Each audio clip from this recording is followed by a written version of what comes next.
नमस्ते, नमस्कार, जय हिंद, आदाब, भारत माता की जय। मैं सत्यम ठाकुर फिर से स्वागत करता हूँ आप लोगों को दरोगा अड्डा पे। और भारत का भौतिक विभाजन चैप्टर है और ये रोशन आनंद सर के द्वारा दिया गया ज्ञान बिंदु का नोट्स है। और वो दावा करते हैं कि अगर इस चैप्टर से अगर क्वेश्चन आता है, इनका पूरा ज्योग्राफी है, ऑब्जेक्टिव एमसीक्यू, तो वो दावा करते हैं कि इस चैप्टर से अगर क्वेश्चन आएगा तो यहाँ से बाहर नहीं आएगा। और ये बात देखा भी गया है। तो पार्ट 1 और पार्ट 2 हम अपलोड कर दिए हैं और ये लास्ट है, पार्ट 3 है इस चैप्टर का, भारत का भौतिक विभाजन का। तो चलिए याद करते हैं 150 से। इसमें अप्रोक्स 234-35 के आसपास क्वेश्चन है पूरा भारत का भौतिक विभाजन क्वेश्चन में। चलिए शुरू करते हैं। अरावली पर्वत का विस्तार कहाँ से कहाँ तक है? गुजरात से दिल्ली। अरावली पर्वत का विस्तार है गुजरात से दिल्ली तक। अरावली पर्वत का विस्तार कितना किलोमीटर है? 800 किलोमीटर। अरावली पर्वत का विस्तार दोस्तों 800 किलोमीटर है। अरावली पर्वत का विस्तार 800 किलोमीटर है। अगला है कि अरावली पर्वत का विस्तार भारत में कितने राज्य एवं केंद्र शासित प्रदेश में है? तो अरावली पर्वत का विस्तार दोस्तों 4 राज्य और केंद्र शासित प्रदेशों में देखा गया है। इसको याद रखिएगा कि अरावली पर्वत का विस्तार भारत के कितने राज्य एवं केंद्र शासित प्रदेश में है? तो 4। जैसे में गुजरात, हरियाणा, राजस्थान, दिल्ली। ठीक है, तो दिल्ली आपका तो केंद्र शासित प्रदेश हो गया, लेकिन गुजरात, हरियाणा और राजस्थान, अगर राज्य पूछेगा दोस्तों तो 3 होगा। इसमें गुजरात, राजस्थान, हरियाणा आएगा। लेकिन अगर केंद्र शासित प्रदेश खाली पूछेगा तो सिर्फ दिल्ली होगा। लेकिन राज्य और केंद्र शासित प्रदेश मिलाकर पूछेगा तो वो 4 हो जाएगा, जिसमें गुजरात, राजस्थान, हरियाणा और दिल्ली शामिल है। अरावली की अनुमानित आयु कितना है? अरावली पर्वत की दोस्तों अनुमानित जो आयु है वो 570 मिलियन वर्ष है। अरावली पर्वत की अनुमानित आयु दोस्तों 570 मिलियन वर्ष माना गया है। 154 नंबर क्वेश्चन है। पश्चिमी भारत के मुख्य जल विभाजक के नाम से जाना जाता है। पश्चिमी भारत के मुख्य जल विभाजक के नाम से जाना जाता है अरावली पर्वत को। पश्चिमी भारत के मुख्य जल विभाजक के नाम से अरावली पर्वत को जाना जाता है। अच्छा, अरावली पर्वत का सर्वोच्च शिखर कौन है? गुरु शिखर। अरावली पर्वत का सर्वोच्च शिखर गुरु शिखर है, जिसकी ऊंचाई 1722 मीटर है। अरावली पर्वत का सर्वोच्च शिखर गुरु शिखर है, जिसकी ऊंचाई दोस्तों 1722 मीटर है। इसको याद रखिएगा, गुरु शिखर की ऊंचाई 1722 मीटर है। 156 नंबर क्वेश्चन है। गुरु शिखर किस पहाड़ी में अवस्थित है? दोस्तों गुरु शिखर जो है ना, आबू पहाड़ी में अवस्थित है। गुरु शिखर किस पहाड़ी में है? आबू पहाड़ी में। गुरु शिखर किस पहाड़ी में अवस्थित है? आबू पहाड़ी में। अच्छा, मेवाड़ का पठार का विस्तार, मेवाड़ का पठार का विस्तार भारत के किन राज्यों में है? जो मेवाड़ का पठार का विस्तार है ना, वो भारत के किन किन राज्यों में है? तो राजस्थान और मध्य प्रदेश दोनों में है। ठीक है, तो मेवाड़ का पठार का विस्तार है राजस्थान और मध्य प्रदेश दोनों में। ठीक है, अगला देखेंगे। मध्य प्रदेश में बेसाल चट्टान से निर्मित संरचना को कहते हैं मालवा का पठार। मध्य प्रदेश में बेसाल चट्टान से निर्मित संरचना को कहते हैं मालवा का पठार। मध्य प्रदेश में बेसाल चट्टान से निर्मित संरचना को दोस्तों मालवा का पठार कहते हैं। अच्छा, मालवा का पठार को किस राज्य में हरौती का पठार कहा जाता है? मालवा के पठार को किस राज्य में हरौती का पठार कहते हैं? तो राजस्थान में मालवा के पठार को मालवा का पठार नहीं कहकर हरौती का पठार कहा जाता है। कहाँ पर? राजस्थान में। 160 नंबर क्वेश्चन है कि मालवा के पठार का विस्तार भारत के किन राज्य में है? तो मध्य प्रदेश और आपका, एक सेकेंड, मध्य प्रदेश, छत्तीसगढ़ और राजस्थान तीनों जगह है। ठीक है, मालवा का विस्तार मध्य प्रदेश, छत्तीसगढ़, राजस्थान तीनों में देखा गया है। ठीक है, अगला क्वेश्चन देखेंगे। बुंदेलखंड का पठार का विस्तार भारत के किन राज्य में है? तो बुंदेलखंड का पठार मध्य प्रदेश में भी है और उत्तर प्रदेश में भी है। बुंदेलखंड का पठार भारत के किन राज्यों में है? मध्य प्रदेश और उत्तर प्रदेश दोनों में है। अच्छा, बिंद श्रेणी का विस्तार भारत के किन राज्य में है? तो जो बिंद श्रेणी है ना दोस्तों, वो मध्य प्रदेश, बिहार, उत्तर प्रदेश, छत्तीसगढ़, इन सभी जगहों पे बिंद श्रेणी का विस्तार देखने को मिलता है। तो क्वेश्चन था कि बिंद श्रेणी का विस्तार भारत के किन राज्य में है? मध्य प्रदेश, बिहार, उत्तर प्रदेश, छत्तीसगढ़। मध्य प्रदेश, बिहार, उत्तर प्रदेश, छत्तीसगढ़। मध्य प्रदेश, बिहार, उत्तर प्रदेश और छत्तीसगढ़ में बिंद श्रेणी का विस्तार देखने को मिलता है। 163 नंबर क्वेश्चन है। विंध्यन श्रेणी में किस प्रकार के खनिज संसाधन पाए जाते हैं? जो विंध्यन श्रेणी है उसमें कैसा खनिज संसाधन पाया जाता है? तो लाल बलुआ पत्थर और चूना पत्थर। ठीक है, ये सब चीजें उसमें पाया जाता है। कहाँ? विंध्यन श्रेणी के जो चट्टान है उसमें लाल बलुआ पत्थर और चूना पत्थर की बहुलता देखने को मिलता है। निम्नलिखित में से किस श्रेणी का विस्तार गुजरात से होते हुए मध्य प्रदेश महाराष्ट्र की सीमा से लेकर छत्तीसगढ़ एवं छोटा नागपुर के पठार तक है तो सतपुरा। निम्नलिखित में से किस श्रेणी का विस्तार गुजरात से होते हुए निम्नलिखित में से किस श्रेणी का विस्तार निम्नलिखित में किस श्रेणी का विस्तार गुजरात से होते हुए मध्य प्रदेश महाराष्ट्र की सीमा से लेकर छत्तीसगढ़ एवं छोटा नागपुर पठार तक है तो आपका सतपुरा हो जाएगा। कहा है कि किस श्रेणी का विस्तार गुजरात से होते हुए मध्य प्रदेश महाराष्ट्र की सीमा को छूते हुए छत्तीसगढ़ एवं छोटा नागपुर के पठार तक है तो वो सतपुरा हो जाएगा। अगला है दोस्तों कि धूपगढ़ जो है ना, धूपगढ़ वो किस श्रेणी की सर्वोच्च चोटी है तो सतपुरा। मैंने सतपुरा का जो आप सर्वोच्च चोटी बोल सकते हैं, सतपुरा का सर्वोच्च चोटी हो जाएगा धूपगढ़। तो वही कह रहा है कि धूपगढ़ किस श्रेणी की सर्वोच्च चोटी है सतपुरा का। धूपगढ़ किस श्रेणी का सर्वोच्च चोटी है सतपुरा का, ठीक है। अगला है कि धूपगढ़ किस पर्वत पर स्थित है महादेव पर्वत पर। धूपगढ़ किस पर्वत पर है महादेव पर्वत पर। धूपगढ़ किस पर्वत पर है महादेव पर्वत पर। धूपगढ़ किस पर्वत पर स्थित है महादेव पर्वत पर दोस्तों धूपगढ़ स्थित है। अच्छा, अमरकंटक किस पर्वत श्रेणी की सर्वोच्च चोटी है मैकाल। माने मैकाल की सर्वोच्च चोटी अमरकंटक है। मैकाल की सर्वोच्च चोटी अमरकंटक है। मैकाल की सर्वोच्च चोटी दोस्तों अमरकंटक है, इसको याद रखिएगा। पूर्वी भारत के अंतर्गत किसे शामिल किया जाता है पूर्वी पठार के अंतर्गत। पूर्वी पठार के अंतर्गत शामिल किया जाता है छोटा नागपुर का पठार, छत्तीसगढ़ का बेसिन, दंडकारण्य का पठार। ये सारे के सारे पूर्वी पठार के अंतर्गत शामिल किए जाते हैं। तो पूर्वी पठार के अंतर्गत किसे शामिल किया जाता है पूर्वी पठार के अंतर्गत दोस्तों शामिल किया जाता है छोटा नागपुर का पठार, छत्तीसगढ़ का बेसिन, दंडकारण्य का पठार। समझ गए। तो पूर्वी पठार के अंतर्गत शामिल है छोटा नागपुर का पठार, छत्तीसगढ़ का बेसिन, दंडकारण्य का पठार, ठीक है। चलिए 169 नंबर क्वेश्चन देखेंगे। छोटा नागपुर पठार का विस्तार है झारखंड एवं बिहार में, उत्तरी छत्तीसगढ़ में, पश्चिम बंगाल और उड़ीसा में। तो छोटा नागपुर का पठार का दोस्तों विस्तार जो है ना झारखंड एवं बिहार में है, उत्तरी छत्तीसगढ़ में है और पश्चिम बंगाल में और उड़ीसा में है, ठीक है। एक बार फिर से देखिए कि छोटा नागपुर का पठार का विस्तार सिर्फ झारखंड में ही नहीं है, झारखंड में है, बिहार में है, उत्तरी छत्तीसगढ़ में है, पश्चिम बंगाल और उड़ीसा में भी शामिल है। अच्छा, छोटा नागपुर के संस्थानों के अंतर्गत सम्मिलित है, छोटा नागपुर के संस्थानों के अंतर्गत शामिल क्या क्या है हजारीबाग का पठार, रांची का पठार, राजमहल पहाड़ी। छोटा नागपुर के संस्थानों के अंतर्गत शामिल कौन कौन है हजारीबाग का पठार, रांची का पठार, राजमहल पहाड़ी। छोटा नागपुर के संस्थानों के अंतर्गत शामिल है हजारीबाग का पठार, रांची का पठार और राजमहल पहाड़ी। तो सारे के सारे छोटा नागपुर में ही शामिल है। अगला देखेंगे दोस्तों, छत्तीसगढ़ बेसिन का विस्तार कहाँ है। छत्तीसगढ़ बेसिन का विस्तार है आपका छत्तीसगढ़ और उड़ीसा में। छत्तीसगढ़ बेसिन का विस्तार है छत्तीसगढ़ उड़ीसा में। छत्तीसगढ़ बेसिन का विस्तार है छत्तीसगढ़ उड़ीसा में। छत्तीसगढ़ बेसिन का विस्तार है छत्तीसगढ़ और उड़ीसा में, ठीक है। तो छत्तीसगढ़ बेसिन कहाँ है छत्तीसगढ़ और उड़ीसा में है। दोस्तों दंडकारण्य पठार विस्तृत है, कहाँ से कहाँ तक दंडकारण्य पठार जो है वो विस्तृत है। तो आप देखेंगे कि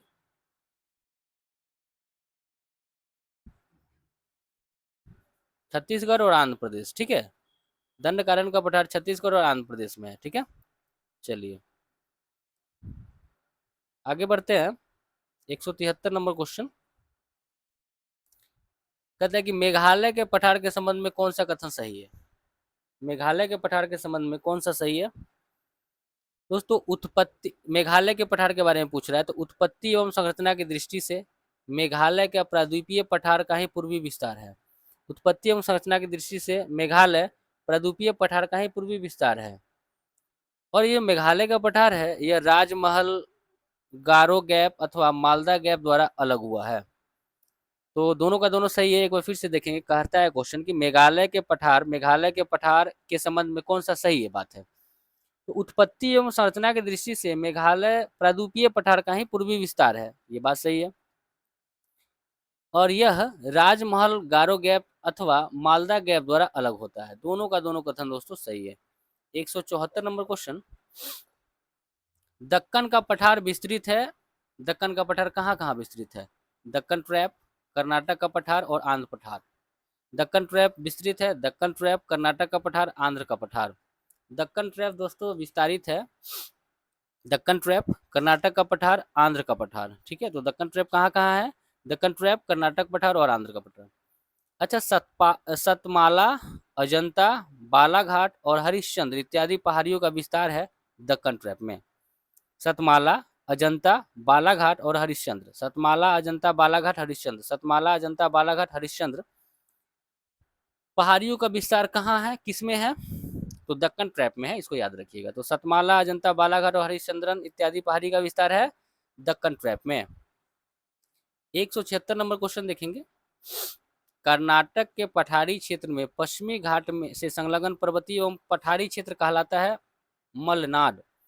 कर्नाटक के पठारी क्षेत्र में पश्चिमी घाट से लगे हुए पर्वतीय एवं पठारी क्षेत्र, कहता है कर्नाटक के पठारी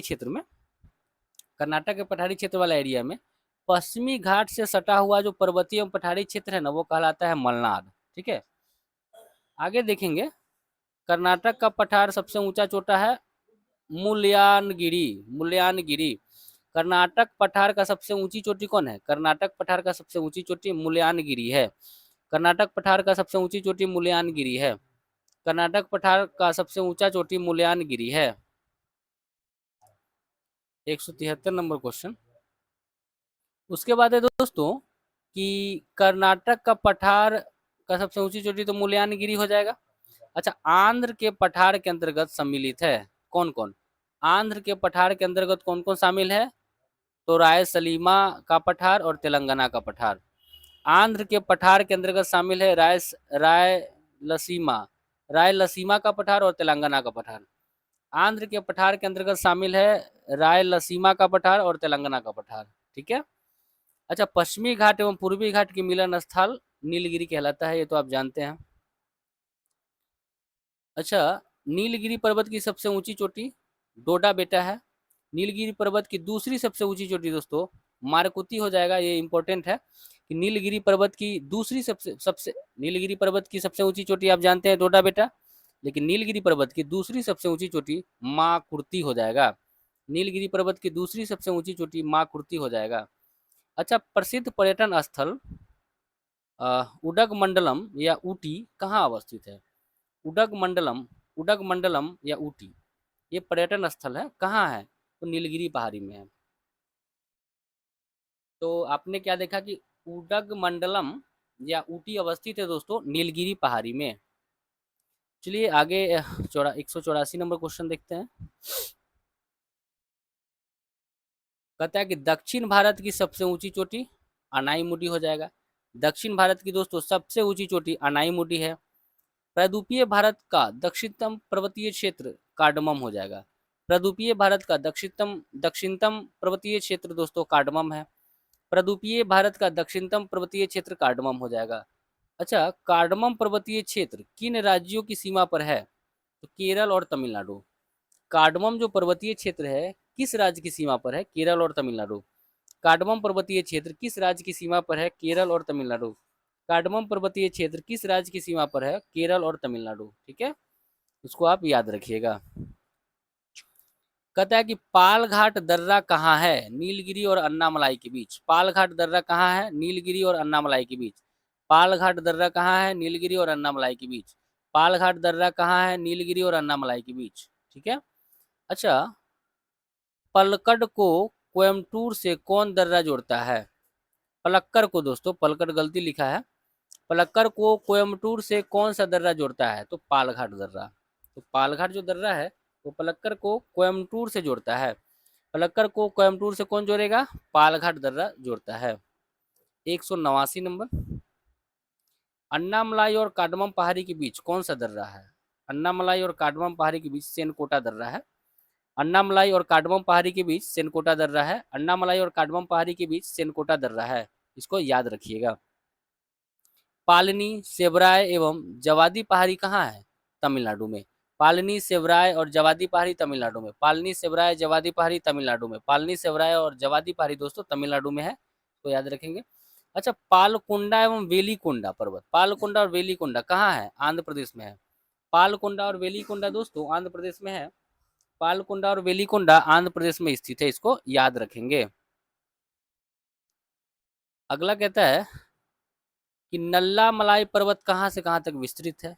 आंध्र प्रदेश, तेलंगाना। नल्ला मलाई पर्वत विस्तृत है आंध्र प्रदेश और तेलंगाना। नल्ला मलाई पर्वत विस्तृत है आंध्र प्रदेश और तेलंगाना।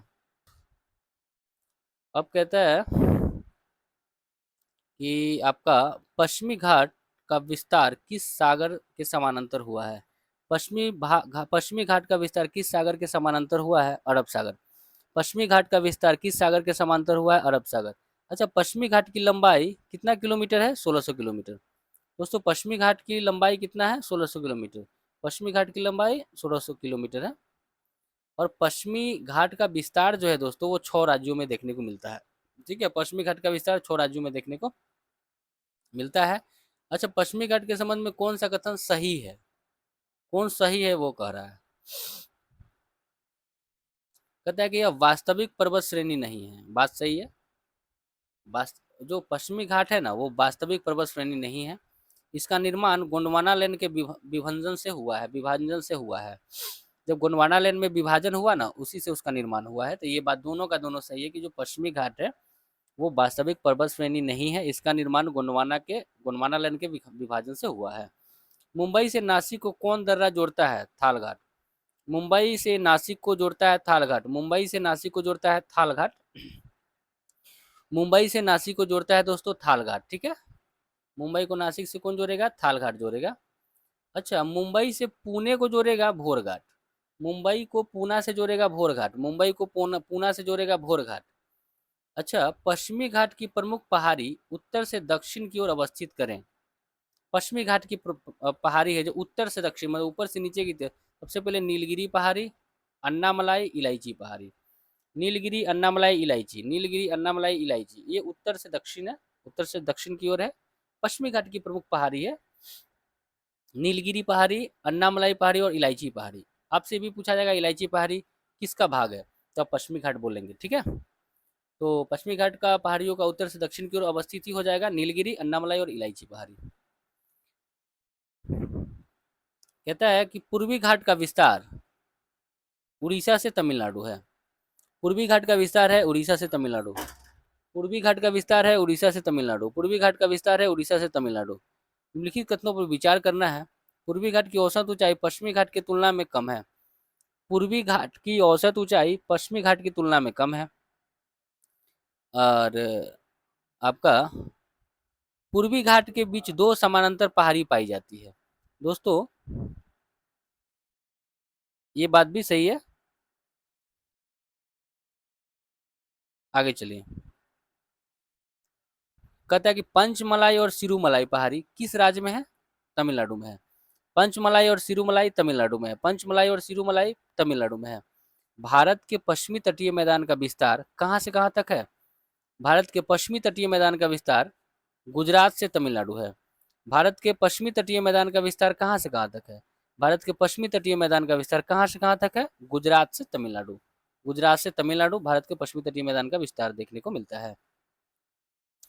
अच्छा, कोंकण का मैदान जो है महाराष्ट्र से गोवा को अलग करता है। महाराष्ट्र से गोवा को अलग करता है कोंकण का मैदान। ठीक है, कोंकण का मैदान महाराष्ट्र से गोवा हो जाएगा। कन्नड़ का मैदान गोवा से मंगलुरु। कन्नड़ के मैदान गोवा से लेकर मंगलुरु तक है। तो दोस्तों, कोंकण का मैदान कहाँ है? महाराष्ट्र से लेकर गोवा तक। कोंकण का मैदान कहाँ है? महाराष्ट्र से गोवा तक है। कोंकण का मैदान महाराष्ट्र से गोवा तक। अच्छा, कन्नड़ का मैदान गोवा से मंगलुरु। कन्नड़ का मैदान गोवा से मंगलुरु। कन्नड़ का मैदान गोवा से मंगलुरु। मालाबार का मैदान मंगलुरु से कन्याकुमारी। मालाबार का मैदान मंगलुरु से कन्याकुमारी। मालाबार का मैदान मंगलुरु से कन्याकुमारी। और गुजरात का मैदान जो दोस्तों वो है गुजरात का तटवर्ती क्षेत्र। गुजरात का मैदान गुजरात का तटवर्ती क्षेत्र। तो आपने क्या देखा? कोंकण का मैदान महाराष्ट्र से गोवा तक फैला हुआ है। कन्नड़ गोवा से मंगलुरु तक। मालाबार मंगलुरु से कन्याकुमारी तक। ठीक है, आगे बढ़ते हैं।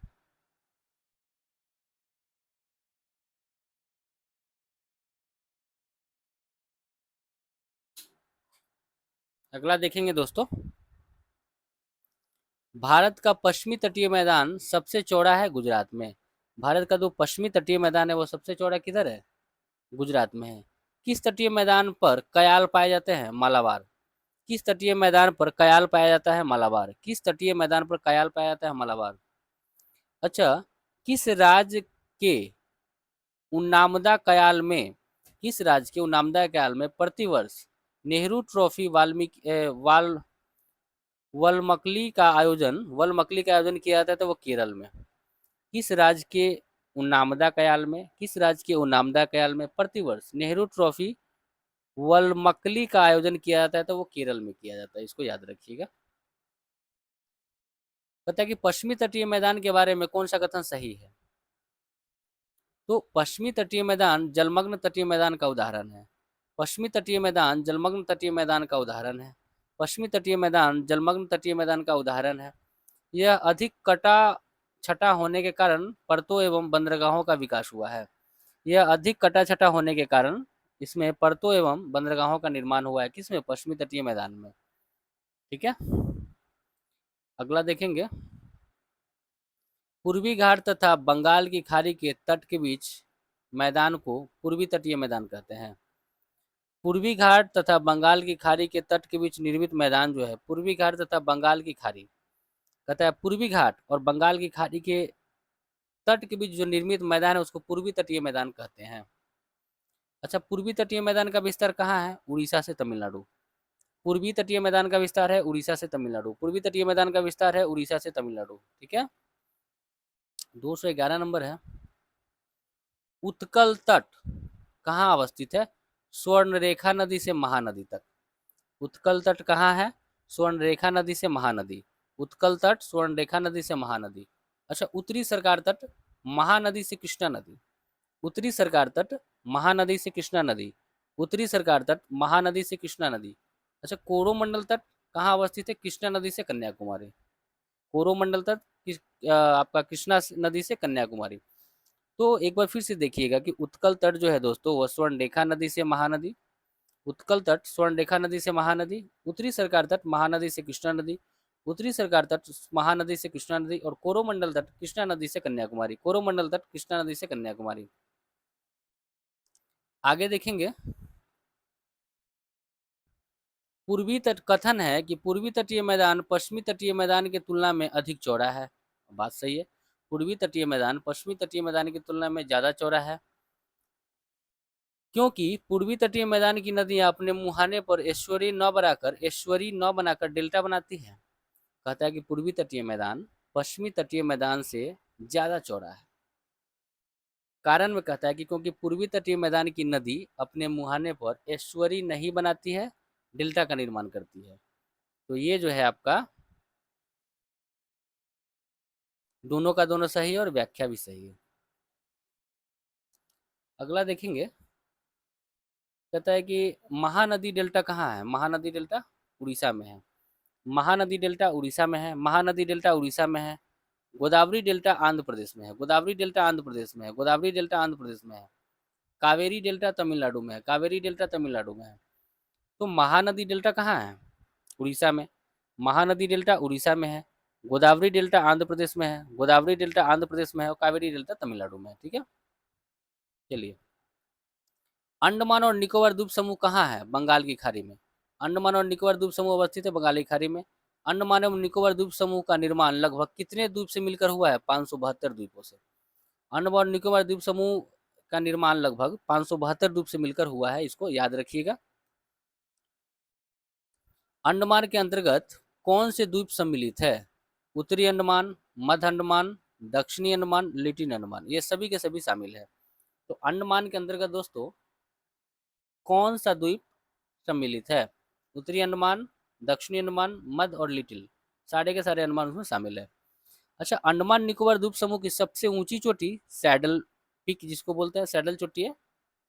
ठीक है, इसको पालयाग शिखर भी कहते हैं, पालयान शिखर भी उत्तरी अंडमान में स्थित है। तो अंडमान निकोबार द्वीप समूह की सबसे ऊंची चोटी सैडल पीक है जो उत्तरी अंडमान में है और इसकी ऊंचाई 738 मीटर है, इसको याद रखेंगे। अच्छा, भारत का एकमात्र सक्रिय ज्वालामुखी बैरन द्वीप कहाँ है? मध्य अंडमान में है। मध्य अंडमान के पूर्वी भाग में है, इसको याद रखिएगा। भारत का एकमात्र सक्रिय ज्वालामुखी बैरन द्वीप तो आप जानते ही हैं, लेकिन यह है कहाँ? तो मध्य अंडमान में है, इसको याद रखिएगा। निम्नलिखित में किस द्वीप का निर्माण प्रवाल भित्ति से हुआ है? लक्षद्वीप। किस द्वीप का निर्माण प्रवाल भित्ति से हुआ है? लक्षद्वीप। किस द्वीप का निर्माण प्रवाल भित्ति से हुआ है? तो लक्षद्वीप का। ठीक है, आगे बढ़ते हैं। कहता है कि लक्षद्वीप समूह का निर्माण कितने द्वीप से हुआ है? 36। जो लक्षद्वीप समूह है ना, उसका निर्माण कितने द्वीप से हुआ है? तो 36 द्वीप से हुआ है। तो लक्षद्वीप समूह का निर्माण कितने द्वीपों से हुआ है? 36। चलिए अब 221 नंबर क्वेश्चन देखते हैं। श्रीहरिकोटा द्वीप कहाँ है? आंध्र प्रदेश में। श्रीहरिकोटा द्वीप कहाँ है? आंध्र प्रदेश में। भारत का एकमात्र उपग्रह प्रक्षेपण केंद्र सतीश धवन अंतरिक्ष केंद्र कहाँ है? श्रीहरिकोटा में है। पंबन द्वीप कहाँ है? मन्नार की खाड़ी में। पंबन द्वीप मन्नार की खाड़ी में। पंबन द्वीप मन्नार की खाड़ी में। पंबन द्वीप दोस्तों मन्नार की खाड़ी में है। अच्छा, न्यू मूर द्वीप कहाँ है? ये भी बंगाल की खाड़ी में है। तो पंबन द्वीप भी बंगाल की खाड़ी में और न्यू मूर द्वीप भी बंगाल की खाड़ी में। अब्दुल कलाम द्वीप कहाँ है? उड़ीसा में। अब्दुल कलाम द्वीप कहाँ है? उड़ीसा में। अब्दुल कलाम द्वीप उड़ीसा में है। माजुली द्वीप कहाँ है? असम में। माजुली द्वीप दोस्तों असम में है। अब्दुल कलाम द्वीप उड़ीसा में, अब्दुल कलाम द्वीप उड़ीसा में, माजुली द्वीप असम में है। अच्छा, माजुली द्वीप से संबंधित नहीं है, कौन सा? माजुली द्वीप से संबंधित नहीं है, ब्रह्मपुत्र संबंधित नहीं है, लेकिन माजुली द्वीप से गंगा संबंधित है, कावेरी भी संबंधित है और सिंधु भी संबंधित है। लेकिन दोस्तों माजुली द्वीप से संबंधित ब्रह्मपुत्र नहीं होगा। ठीक है, अगला है दुनिया का सबसे बड़ा नदी द्वीप माजुली है। दुनिया का सबसे बड़ा नदी द्वीप माजुली है। दुनिया का सबसे बड़ा नदी द्वीप माजुली है। चलिए दोस्तों 227 नंबर जो क्वेश्चन है ना, इसमें थोड़ा सा एक बार फिर से देखिएगा कि जो आपका माजुली द्वीप है, कहता है कि माजुली द्वीप किससे संबंधित नहीं है? तो गंगा कावेरी सिंधु से नहीं है, लेकिन ब्रह्मपुत्र से है। इसको याद रखिएगा, इसको नहीं को काट दीजिए।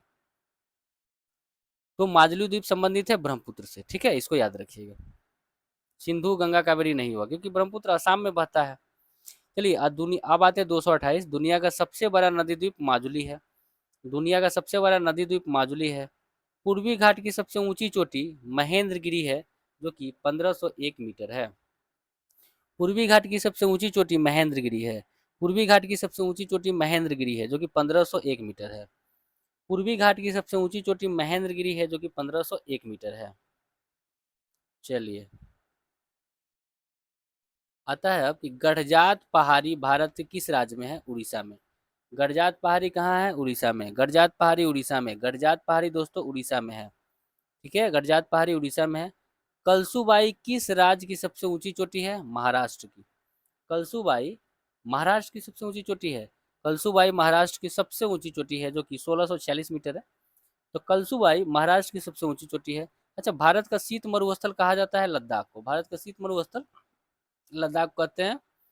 और दोस्तों कच्छ के रण को, जो कि आपका कच्छ के रण को दोस्तों सफेद मरुस्थल कहते हैं। कच्छ के रण को सफेद मरुस्थल और राजस्थान उष्ण मरुस्थल है। राजस्थान उष्ण मरुस्थल है। ठीक है, तो कच्छ का रण हो जाएगा सफेद मरुस्थल और शीत मरुस्थल हो जाएगा लद्दाख। भारत का शीत मरुस्थल लद्दाख और उष्ण मरुस्थल दोस्तों राजस्थान हो जाएगा। उम्मीद करते हैं दोस्तों सेशन काफ़ी अच्छा लगा होगा, आप एंजॉय किए होंगे, चीज़ें आपको समझ में आई होगी। चलिए ध्यान से अपना पढ़ाई कीजिए, अपना ख्याल रखें, अपना ख्याल रखें। जय हिंद।